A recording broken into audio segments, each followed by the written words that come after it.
আর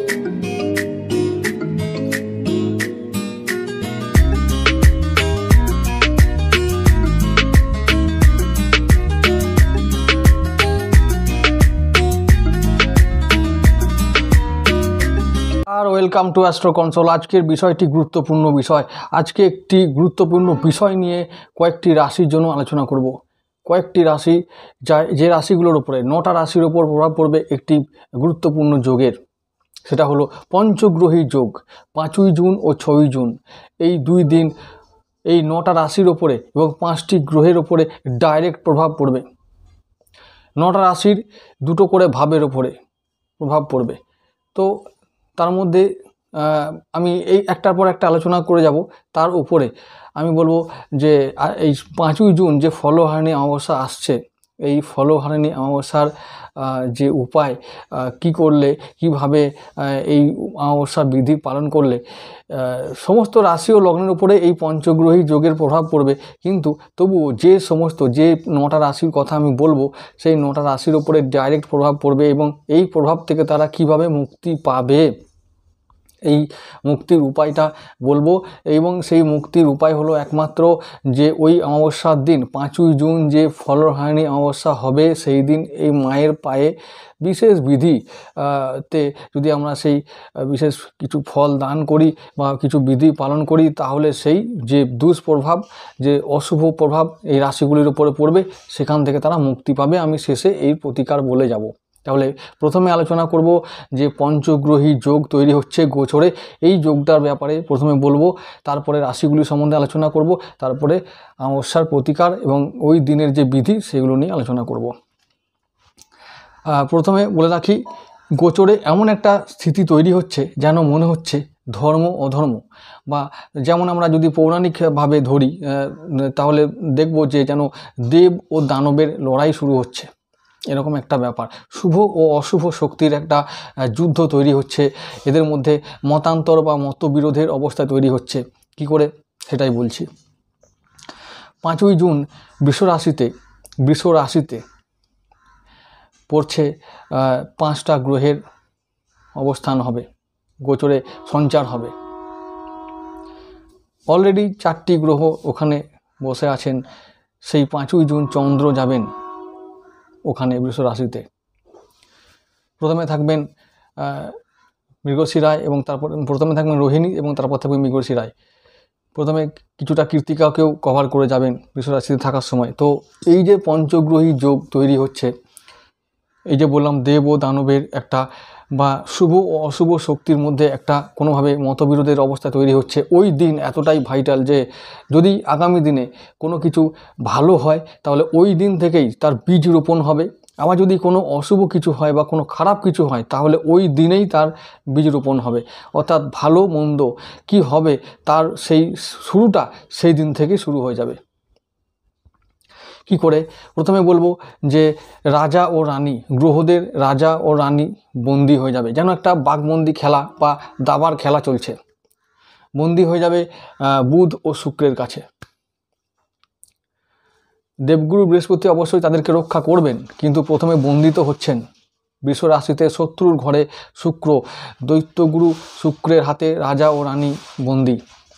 তারপর তাদের সেনাপতি মঙ্গলদেব রাহুর দ্বাদশ দৃষ্টিতে আবদ্ধ থাকছেন, বন্দী। আবার শনির নীচ দৃষ্টি পাচ্ছেন, মেষে থাকা মঙ্গল শনির তৃতীয় দৃষ্টি পাচ্ছেন, নীচ দৃষ্টি পাচ্ছেন। তাহলে মঙ্গলের অবস্থা ওই গ্রেপ্তার হয়ে যাওয়ার মতন।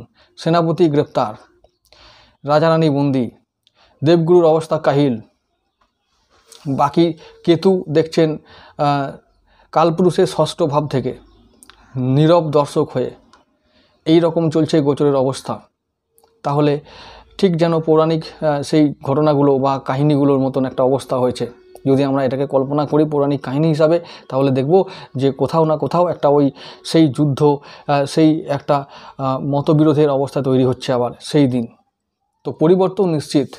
কোন কোন রাশির ওপর কেমন পরিবর্তন আসবে সেটাই আমি এক এক করে বলে যাব, এবং শেষে রেহাই পাওয়া যাবে কি করে, কি করলে রেহাই পাওয়া যাবে সেটাই বলে যাব। খুব গুরুত্বপূর্ণ আলোচনা, মন দিয়ে সব রাশি শুনবে।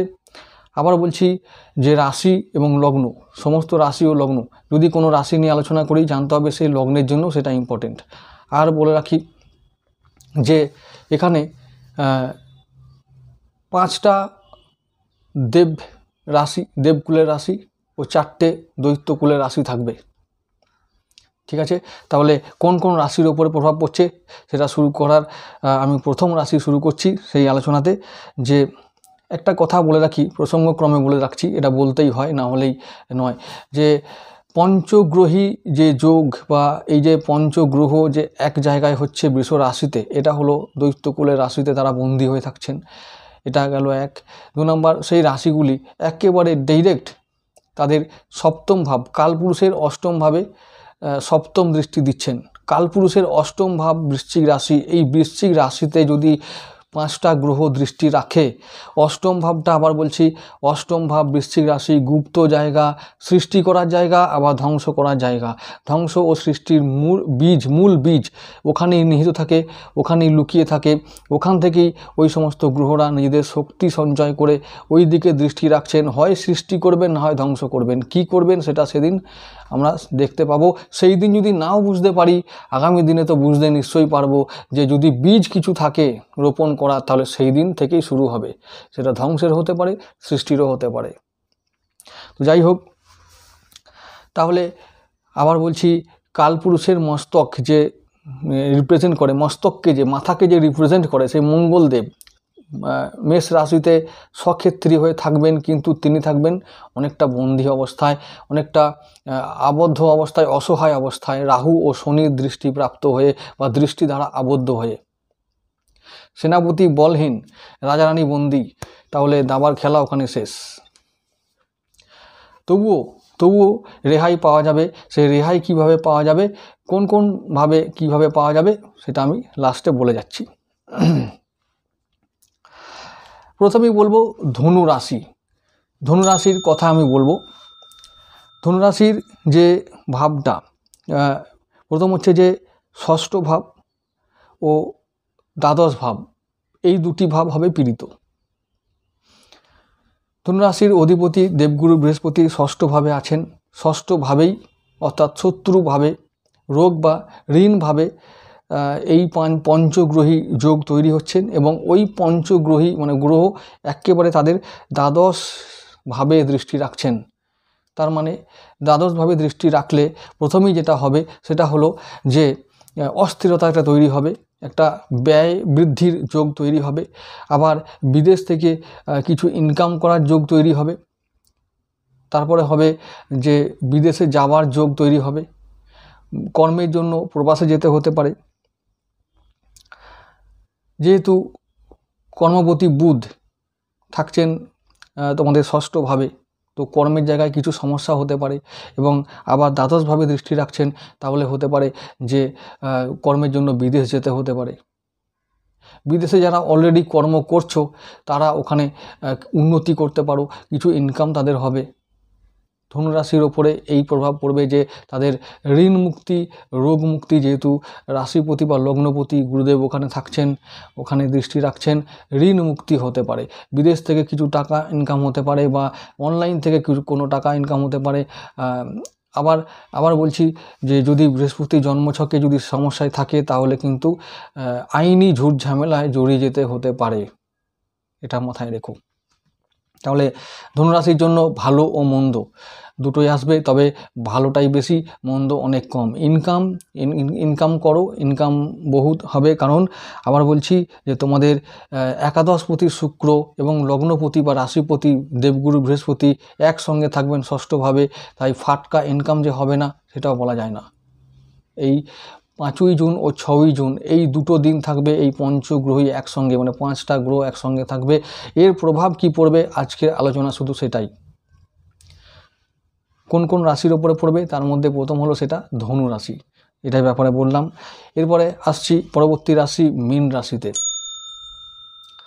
মীন রাশির জন্য বলবো যে তোমাদের লগ্নপতি বা রাশিপতি দেবগুরু বৃহস্পতি তোমাদের তৃতীয়ভাবে থাকছেন। তৃতীয়ভাবে তারা এই 5টা গ্রহ অবস্থান করে তোমাদের নবমভাবে দৃষ্টি রাখছেন। নবম ভাব যে সমস্ত রাশির পীড়িত হচ্ছে তাদেরকে বলবো যে তাদের ভাগ্য কিন্তু আপ ডাউন হবে, তাদের ভাগ্যে দুটোই ঘটবে, শুভ ও অশুভ ঘটনা ঘটবে, এবং এই যে পরিবর্তনটা সেটা কিন্তু আগামী দিনে বড় কিছু পরিবর্তন করবে, ভাগ্য ও জীবন দুটোকেই চেঞ্জ করে দেবে।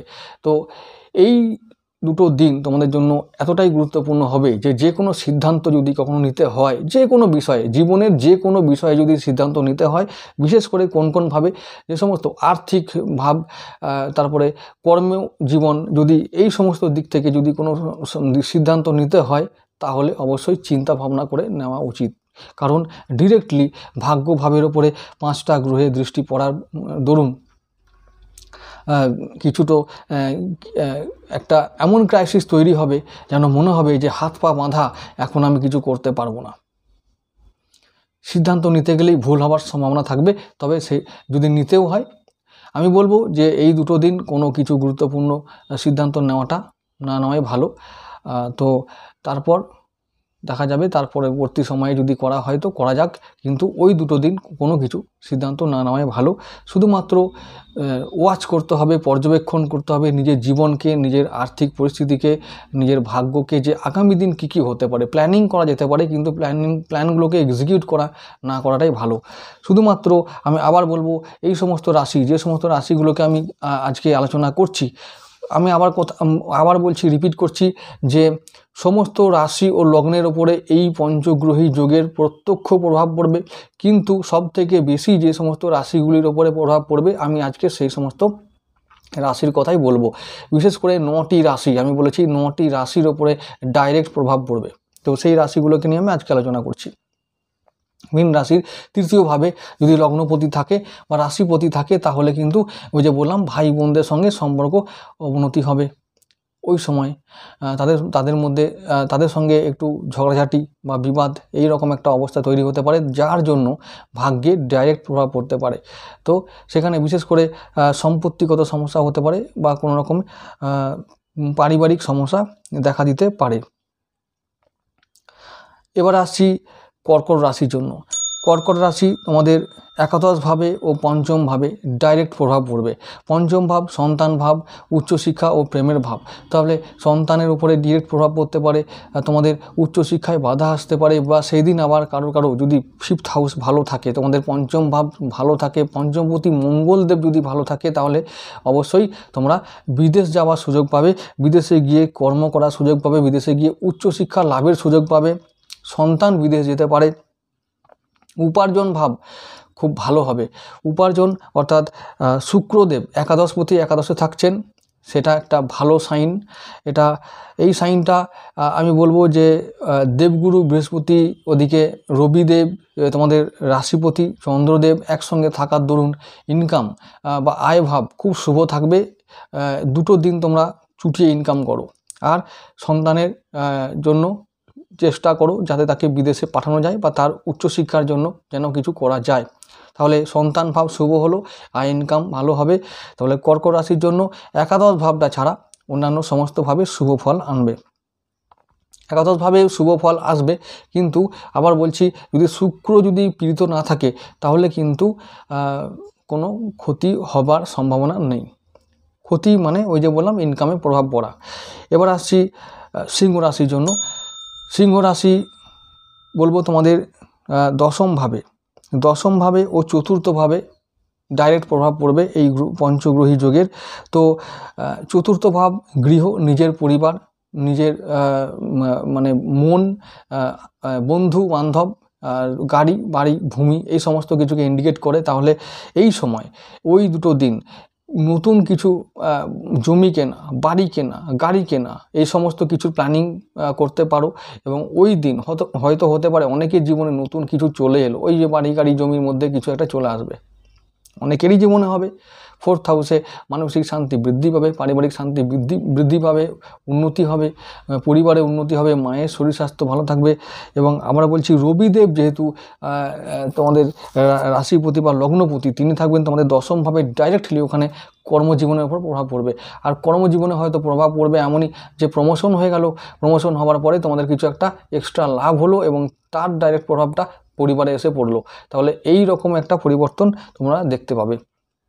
এবার আসছি বৃষ রাশির ওপরে। বৃষ রাশির লগ্ন ও সপ্তম ভাব, দুটো ভাব প্রভাবিত হবে। এই লগ্নভাবে 5টা গ্রহ একসঙ্গে থাকার দরুন মাথা হবে ভারী, পা হবে হালকা। তাহলে কি হবে? মাথা ভারী হলে অবশ্যই ব্যবহার বাণী নিয়ন্ত্রণে রাখতে হবে, মাথা ঠান্ডা রাখতে হবে। এবং মাথায় যদি 5টা ভারী গ্রহ এসে পড়ে তাহলে কিন্তু সিদ্ধান্ত নিতে বা হতে পারে ক্রোধকে সংবরণ করতে হবে, সিদ্ধান্ত নিতে হবে ঠিক। তাহলে শরীর স্বাস্থ্যের ওপর নজর রাখতে হবে। রাশিপতি শুক্রদেব স্বয়ং তোমাদের রাশিতে থাকবেন, তাহলে চিন্তার কিছু নেই। তবুও যেহেতু রবির সঙ্গে থাকছেন আর তোমাদের দেবগুরু বৃহস্পতির সঙ্গে থাকছেন, তোমাদের শত্রু সব থেকে বেশি বড়। তাই এই রাশিতে যে যদি পঞ্চগ্রহী যোগ লাগার দরুন তোমাদের শরীর স্বাস্থ্যের ওপর ডাইরেক্ট প্রভাব পড়তে পারে। এবং যেটা তোমাদের বৃষ রাশির জন্য আবার বলছি কোন ভাব, সপ্তম ভাব ও লগ্ন ভাব। তাহলে সপ্তম ভাবে অর্থাৎ দাম্পত্য জীবনে প্রভাব পড়তে পারে, ব্যবসায় প্রভাব পড়তে পারে। ব্যবসা বাণিজ্য সেদিন যদি তোমরা নতুন করে কিছু করতে চাও তো সেটা অবশ্যই ভেবেচিন্তে করতে হবে। আয় বৃদ্ধি পাবে। তোমাদের বৃষ রাশির দশমপতি, দশমে এখন শনিদেব রয়েছেন। তো শনিদেব তোমাদেরকে সর্বতোভাবে সাহায্য করছেন। তো সেই দিন যদি মনে হয় যে ইনকাম বৃদ্ধি করার জন্য সপ্তমভাবে যেহেতু দৃষ্টি পড়ছে, যদি ব্যবসা বৃদ্ধি করার জন্য, যদি লাভ বৃদ্ধি করার জন্য কোনো গুরুত্বপূর্ণ সিদ্ধান্ত নিতে হয় তাহলে নিতে হবে। আবার বলছি এই দুটো দিনে বড় কিছু পরিবর্তন তো হবে না, কিন্তু সেই দুটো দিন এমন কিছু এক ব্যাপার ঘটে যাবে যেগুলোকে আগামী দিনে হয় ভালো না হয় খারাপে পরিণত করবে, এবং দুটো ঘটনাই ঘটবে। তো এই ভালো বা মন্দ এই দুটো ফলই তোমাদের সামনে এসে হাজির হবে। তোমাদেরকে ধরে নিতে হবে কোনটা তোমাদের জন্য ভালো, কোনটা তোমাদের জন্য খারাপ। খারাপটাকে বাদ দিয়ে ভালোটাকে ধরে নিয়ে জীবনে এগিয়ে যেতে হবে, এটা মনে রেখো। ওই দুটো ভাইটাল দিন হবে তোমাদের জন্য, এই রাশিগুলির জন্য সবথেকে গুরুত্বপূর্ণ দিন। ভালো সিদ্ধান্ত নেওয়া, ভালো ইনভেস্ট করা, ভালো ইনকাম করা, শরীর স্বাস্থ্যের উপর ধ্যান দেওয়া, পারিবারিক শান্তি বজায় রাখা, এই সমস্ত দায়িত্বগুলো তোমাদের উপরে এসে পড়বে। এবার আসবো তুলা রাশির ওপরে। তুলা রাশির ধনভাব অর্থাৎ দ্বিতীয় ভাব এবং অষ্টম ভাব, এই অষ্টম ভাবের ওপরে আর দ্বিতীয় ভাব ধনভাবের ওপরে ডিরেক্ট প্রভাব পড়বে। তুলা রাশির অষ্টম ভাবে তুলা রাশির যে অধিপতি শুক্রদেব তিনি থাকবেন, অষ্টম ভাবেই থাকবেন। তাই তোমাদের জন্য প্রাপ্তিযোগ নিশ্চিত, কিছু প্রাপ্তি হতে পারে। যেহেতু তোমাদের একাদশপতি রবিদেব থাকবেন তোমাদের অষ্টম ভাবে, হঠাৎ প্রাপ্তি অনিবার্য। হঠাৎ প্রাপ্তির রাস্তাও খুঁজে পেতে পারো সেদিনই যে প্রাপ্তি যোগ হবে তেমনও নাও হতে পারে। যদি না হয় তুমি জানবে যে এইটুকু যে সেই দিন প্রাপ্তিযোগ হবে কি করে, তার বুদ্ধি এসে যাবে, না হলে পথটা খুলে যাবে। এই রকম তো নিশ্চিতভাবে হবে। আর ধনভাব, যেহেতু ধনভাবে পঞ্চগ্রহের দৃষ্টি পড়বে তাই সঞ্চয় নিশ্চিত। এবং সেদিন কিছু বাড়তি যে এই ফাটকা ইনকামটা বা হঠাৎ প্রাপ্তিটা হলো সেটা গিয়ে সরাসরি ব্যাংকে বা ফিক্সড অ্যাসেটে হয়ে জমে যাবে। তো তুলা রাশির জন্য ভালো ফল, বৃষ রাশির জন্য ভালো ফল। এরপরে আসছি কন্যা রাশি। কন্যার জন্য বলবো যে তোমাদের নবম ভাব ও তৃতীয় ভাবের ওপরে ডিরেক্ট প্রভাব পড়বে। তৃতীয় ভাব হচ্ছে যে ওই যে ঠিক ভাই বোন আত্মীয় স্বজন এদের একটা ভাব, ঠিক মীন রাশি যেমন বলেছিলাম যে এরা তোমার সাপোর্টে থাকবে। এই কন্যা রাশির জন্য এদের সাহায্যে তোমরা ভাগ্যকে এগিয়ে নিয়ে যেতে পারবে, জীবনকে চেঞ্জ করতে পারবে। এরা মানে নবমভাবে তোমাদের এই যে পঞ্চগ্রহী যোগ লাগার দরুন ভাগ্যভাব অনেক উন্নত হবে। তোমাদের মিত্র গ্রহের রাশিতে এই যোগ লাগার দরুন তোমাদের পক্ষে এই যোগ শুভ ফল আনবে। তাহলে যেটা হচ্ছে যে সোশ্যাল মানে সামাজিক সম্মান বৃদ্ধি পাবে, ভাই বোনদের কাছে আত্মীয়দের কাছে সম্মান বৃদ্ধি পাবে, ওজন বৃদ্ধি পাবে। ওজন মানে দৈহিক না, সেটা হচ্ছে যে চারিত্রিক ওজন। তো ভাগ্যভাব শুভ ফল আনবে।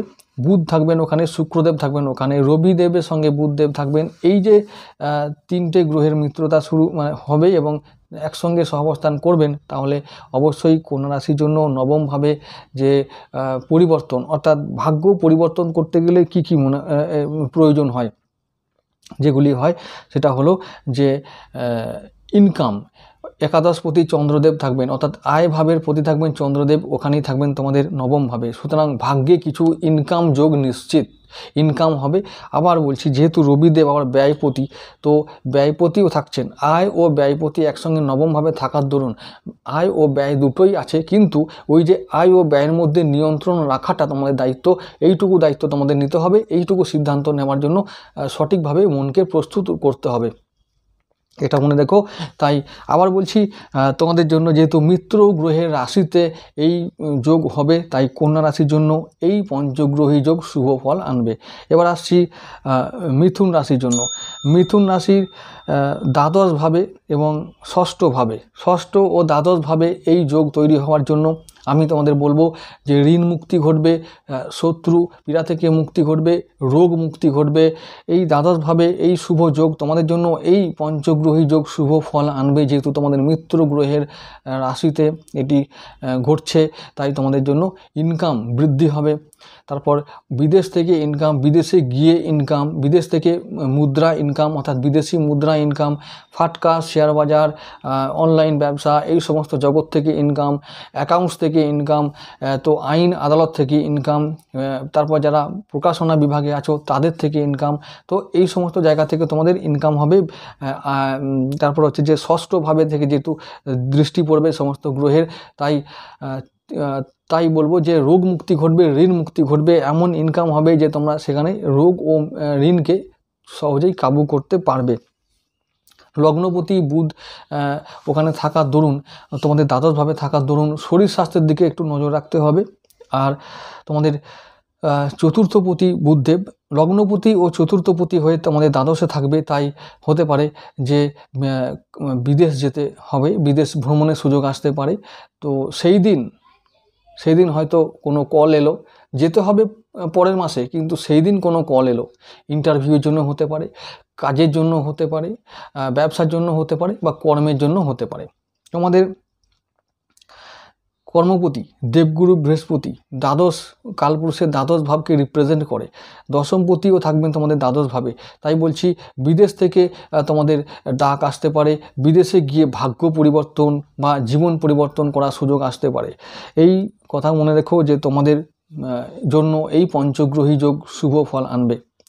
শেষে আমি বলবো যে বৃশ্চিক রাশির জন্য এই পঞ্চগ্রহী যোগ কী ফল আনবে। শেষ রাশি বৃশ্চিক রাশি। বৃশ্চিক রাশি তোমাদেরকে বলবো যে তোমাদের লগ্ন ও সপ্তম ভাব, ঠিক বৃষ রাশির মতন লগ্ন ও সপ্তম ভাবে ডাইরেক্ট প্রভাব পড়বে।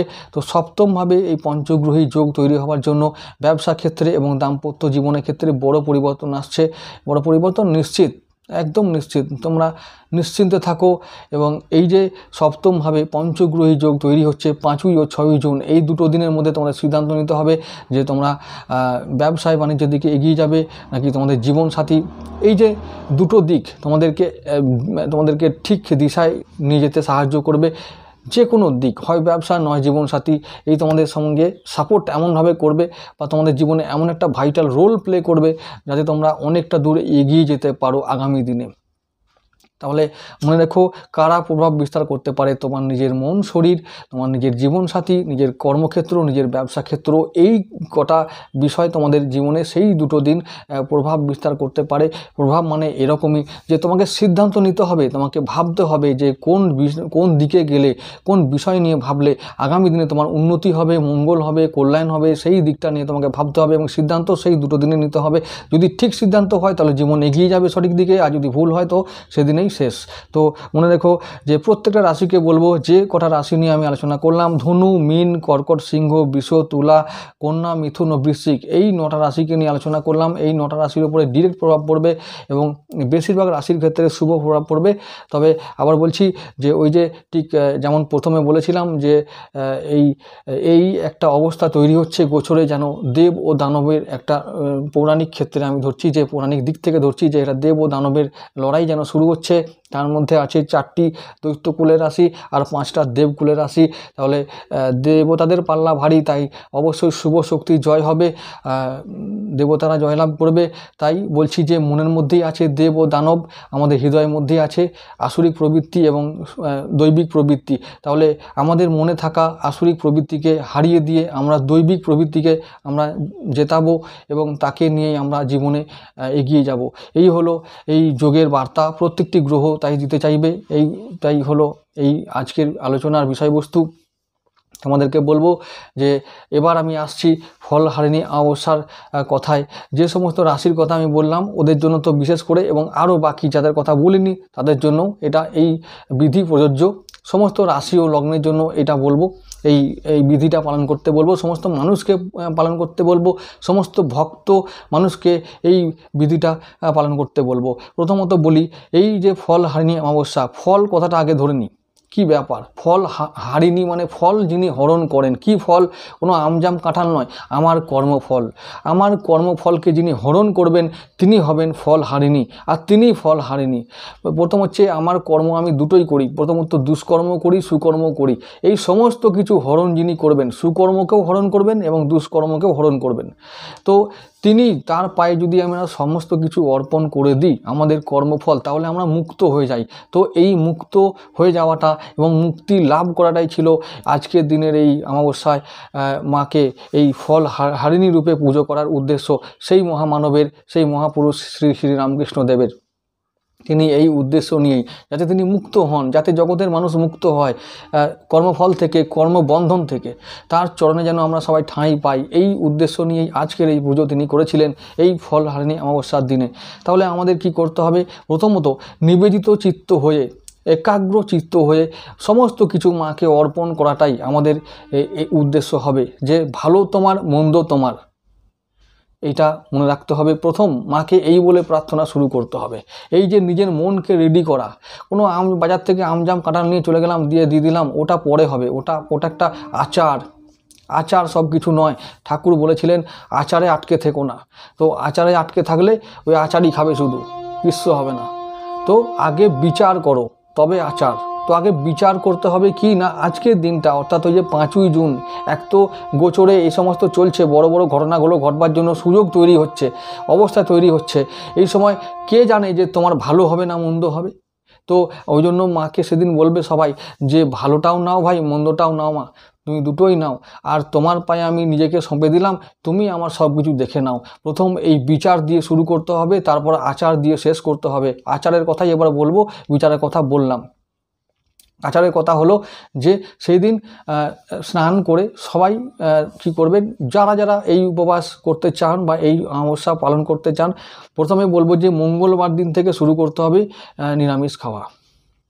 তারপর বুধবার রাত্রি অর্থাৎ সন্ধেবেলায়, সন্ধে 7টা 14 এরকম একটা কোনো সময়ে অমাবস্যা পড়বে। তাহলে বুধবার দিনও অমাবস্যার ওই মানে দিন বলে ধরে নেব। তাহলে বুধবার দিনও নিরামিষ খেতে হবে। এটা হলো একটা আচারের কথা বলছি। এবার বুধবার দিন সকালবেলায় আমরা স্নান করে শুদ্ধ বস্ত্রে থাকব।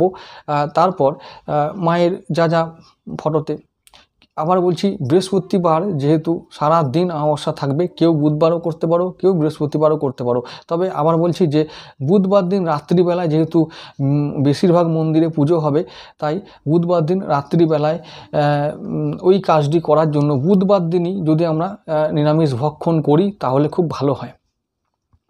আবার যারা যারা ব্রত পালন করবে তাদেরকে বলবো যে হলুদ অথবা লাল শাড়ি বা তপ্ত কাঞ্চন বর্ণা শাড়ি যদি তোমরা পরতে পারো, শাড়ি মানে কাপড়, যদি পুরুষ মানুষ হয় তাহলে কোনো পাঞ্জাবি হতে পারে, ধুতি পাঞ্জাবি যাই পরবে সেটা যেন হলুদ বা লালের মধ্যে থাকে। আর যদি মেয়েদের ক্ষেত্রে বলবো যেন অবশ্যই সেটা ওই লাল আর হলুদের মধ্যে থাকে, শাড়ি যদি পরিধান করা হয় তো। তাহলে ওই শাড়ি পরে থাকতে হবে সারাদিন, এবং মন্দিরে যখন যাব আমরা পুজো নিয়ে তখনও অবশ্যই ওই পোশাকেই যেতে হবে। এটা গেল মন্দিরে যাওয়ার বিধি। তারপর কি ফল নিয়ে যেতে হবে। প্রথমত বলবো যে অনেকে বলেন যে ওই ফলটা প্রথম মৌসুমি ফলটা তো দিতেই হবে, অবশ্যই এটাই নিয়ম। মায়ের কাছে যে যা মতন, যা সাধ্য মতন আম, জাম, কাঁঠাল, লিচু যা যা সমস্ত হবে নিয়ে যাবে, তবে লিচুটা না নিয়ে যাওয়াই ভালো, আম জাম কাঁঠালটাই ভালো নিয়ে যাওয়াটা, মৌসুমি ফল এইগুলো নিয়ে গিয়ে মায়ের চরণে অর্পণ করতে হবে। অবশ্যই অর্পণ করার মন্ত্র তো অনেক কিছু আছে, কিন্তু এই যে বিচারের কথা বললাম মায়ের চরণে অর্পণ করার সময় যেটা পুজোর বিধি সেটা হলো যে ওই ফলগুলো দেওয়ার সময় ব্রাহ্মণকে বলতে হয় যে আমার নাম গোত্র বলে ওটাকে উৎসর্গ করে দিয়ে মাকে দেওয়া হোক, এবং তারপরে প্রসাদ হিসাবে যেটুকু প্রাপ্য সেটা নিয়ে বাড়ি ফিরে খাওয়াটা উচিত। এটা হলো প্রথমে পুজো বিধি। তবুও আবার বলছি কিছু তান্ত্রিক বিধি আছে, সেগুলোর কথা আমি বলবো। আমরা যারা ব্রতধারী তারা করবে, নিরামিষ খাওয়া আছে, উপবাসও করা আছে, যে যারা মতন করে সাধ্য মতন উপবাস করবে, কেউ জল খেয়ে থাকতে পারো, কেউ ডালিয়া খেয়ে থাকতে পারো, যার যা মতন করার বিধি সেটা করতে পারো। এবারে ওই সময় মাকে যখন পুজো হবে তো ফল নিবেদন করে এবং আরও যা নৈবেদ্য যা সাধ্য মতন করে যার যা নৈবেদ্য আছে সেগুলো সাধ্য মতো দান করে পুজো হয়ে গেল। পুজোর পরে হোম হবে যে সমস্ত মন্দিরে, সেই সমস্ত মন্দিরে যাওয়াটাই ভালো। প্রথমত হোম যে মন্দিরে হয় সেই মন্দিরে যাওয়াটাই ভালো হবে, কারণ ওই দিন হোমেতে তোমাদেরকে বলবো যে ওই ফলগুলো যদি তোমরা অর্পণ আহুতি হিসাবে দিতে পারো। আবার সেই দিন ফলের সঙ্গে সঙ্গে যদি কারণ মানে ইংলিশে ওয়াইন বলে, ওয়াইন, আমি খারাপ নামটা বলছি না, কারণ বলবো, কারণটাই ঠিক। কারণ মাকে ওই নামটা উচ্চারণ করাটা আমার শোভা পায় না, আমি করব না। কারণ আবার ইংলিশে বলছি ওয়াইন, যারা মানে জানো না তারা তোমার ডিকশনারি দেখে নাও। তো ওই কারণ বাড়ি মাকে উৎসর্গ করো, আহুতি দাও হোমের আগুনে, তাহলে ফল দিলাম আবার কারণ দিলাম, তাহলে ওই দুটো দ্রব্য উপহার দিয়ে মাকে আহুতি দিয়ে নিজের সমস্ত কর্মফল সমস্ত কিছু মায়ের চরণে অর্পণ করে, মন্ত্র কিচ্ছু বলতে হবে না, মা মন্ত্র বোঝে সব, মনের বিচারটাই মা বুঝে নেবে। তাই বলবো বিশেষ কোনো মন্ত্র বলতে হবে না, শুধু এইটুকুই বলে দিও যে আমার সব কিছু তোমাকে দিলাম। শান্তি পাবে কি করে সেটা তো আমার দেখে নেবে। যাই হোক, এবার বলছি যে যখন হোম হয়ে গেল তারপর তোমরা ওই কারণ বাড়ি তোমরা মাকে যখন দিলে, তারপর অবশ্যই দেওয়ার পরে যদি ব্রাহ্মণ কিছু ওটা দেয় তো প্রসাদ হিসাবে ওটা নিয়ে এসে যার যা গতি করবে, আবার যদি না দেয় তো ব্রাহ্মণকেই দান করে চলে আসবে। আর তারপরে বলছি পুজোর বিধি হয়ে গেল, তারপরের দিন তোমরা ঘরে বৃহস্পতিবার দিন ঘরের মধ্যে আবার এটা কিছু করতে হবে। ঘরের মধ্যে পরের পুজোর দিন বুধবার দিন রাতে যেটা হওয়ার হয়ে গেল, প্রসাদ নিয়ে এলে, ফুল নিয়ে এলে, জবা ফুলের মালা কেউ নিয়ে গেল, কেউ দিল, তারপর সেগুলোকে বাড়িতে নিয়ে এসে বৃহস্পতিবার দিন যেহেতু সারাদিন অমাবস্যা থাকবে, একবারে বিকেল 5:30 পর্যন্ত প্রায়, তো ওই দিনের বেলায় বা তোমরা ওই অমাবস্যা থাকাকালীন যে কোনো সময় যখন সময় হবে তখন তোমরা সেদিন আবার তোমরা যদি কেউ গঙ্গা স্নান করতে চাও তো স্নান করতে পারো, বা অন্যান্য জলে স্নান করে তোমরা শুদ্ধ বস্ত্রে যেই পোশাকগুলো পরে গেছিলে আগের দিন হোমে বা মন্দিরে, সেই পোশাক পরে আবার ঘরের মধ্যে মা কালীর ছবি বা মা তারা ছবিতে ওই সামনে রেখে লাল আসনে বসে তোমরা ওই বিশেষভাবে থালা নৈবেদ্য সাজিয়ে সেই নতুন আবার কোনো ফল নিয়ে এসে তোমরা আবার মাকে নিবেদন করবে নিজের মতো করে। এক হলো মন্দিরে বুধবার দিন, আবার বৃহস্পতিবার দিন নিজের গৃহে তোমরা মাকে আবার নতুন করে অর্পণ করবে। মন্দিরে গৃহে বসে নিজের মতন করে পুজো করবে ঘিয়ের প্রদীপ জ্বালিয়ে, এবং মায়ের জন্য জবা ফুলের মালা সাজিয়ে একদম ষোড়শ উপচারে যদি না পারো তাহলে অবশ্যই পঞ্চ উপচারে ধূপ ধূপ মোমবাতি জ্বালিয়ে প্রদীপ জ্বালিয়ে তোমরা এগুলো অবশ্যই মাকে দক্ষিণা কালীর স্তব পাঠ করবে। যেটা সব থেকে বেশি হলো যে দক্ষিণা কালীর স্তব পাঠ করা, এটা করলে শনিদেব প্রীত হন, শনিদেব সন্তুষ্ট হন। ওই দিন বসে দক্ষিণা কালীর স্তব পাঠ করবে। স্তব পাঠ কোথায় পাবে? ইন্টারনেটে পেয়ে যাবে, যারা পাবে না বই তো পাওয়া যায়, আর যদি বই না জোগাড় করতে পারো ইন্টারনেটকে বলবে, ও ঠিক বের করে দেবে। তো এই স্তব পাঠ করাটা সেদিন খুব উপযোগী। দক্ষিণাকালী আমাদের সংসারের জন্য উপযুক্ত মূর্তি বা উপযুক্ত রূপ, তাই ওই মায়ের পুজো করাটাই শ্রেয়। যাই হোক, তাহলে এই হলো পুজোর বিধি। তারপর যা যা করার সেগুলো পুজো হয়ে গেলে তোমরা অবশ্যই নিজে নর্মালি যা সংসারে ফিরে যাওয়ার যা কাজ করা সেগুলো করতে পারো। তো যাই হোক, এইটুকুই থাকলো ফলহারিণী অমাবস্যার জন্য বিধি নিয়ম।